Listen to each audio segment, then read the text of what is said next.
Año 2020 se ha convertido en uno de los peores años para la emancipación de los jóvenes y de sus familias. No veníamos de años buenos, lo has dicho tú antes, pero ahora las cifras caen en picado sin saber en qué horizonte de recuperación nos movemos. Son datos del Consejo de la Juventud. Hemos vuelto a cifras del año 2001. Solo el 17,3% de las personas jóvenes viven emancipadas. Y Ainara tiene más datos. Sí, datos que además nos invitan a ser optimistas. En estos momentos, fíjate, Paco, 1 de cada 5 personas jóvenes que trabajan, con trabajo, están en riesgo de pobreza y exclusión social. Y el 29,6%, es decir, prácticamente el 30% de ellos están afectados o han estado en los últimos meses por un ERTE. Los jóvenes han sido y siguen siendo los más afectados a nivel laboral y las cifras de desempleo doblan a las del resto de la población. Para que nos hagamos una idea, en personas de entre 16 y 29 años, la tasa de paro está en torno al 30%, frente a un 17% en adultos que tienen ya entre 30 y 34 años. ¿Y con esto qué hacemos? Ana Collados es miembro de la Junta Directiva del Consejo de la Juventud de España. Ana, ¿qué tal? Buenos días. Hola, buenos días, ¿qué tal? Muy bien. Ana, es la peor cifra desde el año 2001, peor incluso que las que sufrieron los jóvenes en España durante la crisis del 2008.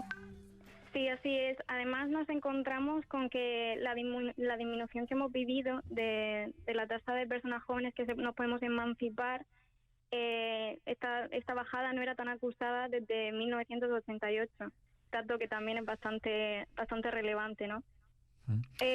Sí. No, iba a decir que creo que esto nos lleva un poco a la reflexión de que no continuamos en el hogar familiar porque queramos, sino porque no nos podemos ir, básicamente. Ya no, es la cuestión. Por cierto, Ana, ¿qué años tienes? ¿Me permito tutearte? Sí. Tengo 22 años, soy del 98. 22 años. ¿Estás emancipada, Ana? Estoy emancipada, pero no trabajando. O sea, vivo de los ingresos de mis padres. De tus padres. Con el tupper arriba, tupper para abajo, ¿no? Exactamente, sí. Bueno, oye, para hacernos una idea del reflejo de este observatorio, ¿hasta qué años contáis a alguien dentro del perfil de joven? Que esto también es muy interesante. Sí, entendemos a las personas jóvenes desde los 16 a los 30 años, ¿no? Además, hablamos de personas jóvenes emancipadas, las que no viven con sus padres, aunque sí dependan económicamente de ellos. Y bueno, a no ser que vivan, por ejemplo, en alojamientos colectivos como residencias. Vamos a ponerle algún nombre a todo esto. Por comunidades autónomas, el observatorio ha detectado bastantes diferencias. Y te pregunto primero por la nuestra, por Aragón. ¿Cómo salen aquí esas cifras, Ana? Sí, en este sentido tenéis una caída de la tasa de emancipación residencial en el segundo trimestre de 2020, más intensa que la mayor parte de las comunidades autónomas, aunque os situáis por encima de la media. Descendéis 3,1 puntos en un año, o sea, pasáis del 21,1 de 2019 a un 18% en 2020, por encima de la media que hemos dicho que era 17,3. Claro, quiero entender que si no estuviéramos en el año en el que estamos, en el especialito año en el que nos estamos moviendo, si no fuera por el dichoso COVID, estos datos entiendo que serían mejores. Entiendo que sí. Lo que pasa es que el Observatorio de Emancipación que nosotros lanzamos son datos estadísticos que además recogemos del INE o del EPA y no nos dedicamos tanto como a buscar las causas, sino más como una fotografía a nivel general. Sí, parece obvio, ¿no?, que durante todos estos meses de confinamiento, estos meses en los que ha habido ERTEs, en los que se han cerrado tantos establecimientos, tantas empresas, bueno, pues esté peor todavía, ¿no?, para este segmento de la población. Claro, eso es. Y por supuesto no es el mejor momento para marcharse de casa. Pero bueno, en el resto del país, ¿qué comunidades salen mejor y peor paradas para los jóvenes en materia de empleo y emancipación?